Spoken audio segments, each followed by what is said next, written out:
আগামী 1 জানুয়ারি থেকে কর্মচ্যুতি ঘটছে ত্রিপুরা কেন্দ্রীয় বিশ্ববিদ্যালয়ে কর্মরত 33 জন অতিথি শিক্ষকের। গত 17 ডিসেম্বর এই মর্মে বিজ্ঞপ্তি জারি করেছেন বিশ্ববিদ্যালয়ের এক অধিকর্তা এস পোদ্দার।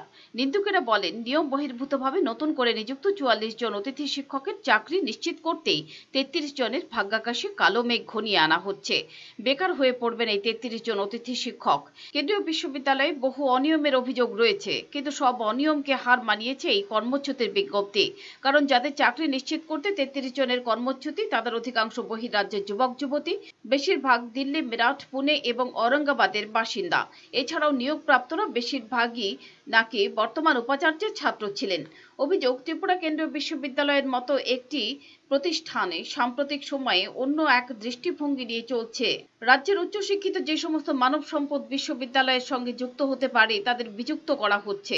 বিযুক্তকরণের ধারাবাহিক প্রক্রিয়ার একটি অঙ্গ হল ইদানিংকালে 33 জন অধ্যাপককে বাদ দেওয়ার প্রক্রিয়া। এই প্রক্রিয়া ত্রিপুরার শিক্ষা জগতের জন্য একটি প্রতিক্রিয়াশীল ষড়যন্ত্র ছাড়া আর কিছুই নয়, অভিমত শিক্ষাব্রতী মহলের। পাশাপাশি স্বজন পোষণের সরাসরি অভিযোগ উঠছে বিশ্ববিদ্যালয়ের বর্তমান উপাচার্য অধ্যাপক বিজয় কুমার লক্ষ্মীকান্ত রাও ধিরুরকারের বিরুদ্ধে।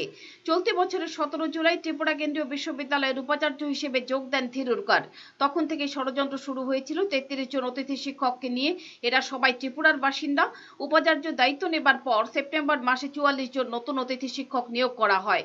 সমস্যা দেখা দেয় বেতন প্রদানের ক্ষেত্রে, কারণ তাদের নিয়োগের জন্য executive council, academic council, finance committee, UGC এবং মানব সম্পদ উন্নয়ন দপ্তরের কোনো অনুমোদন ছিল না।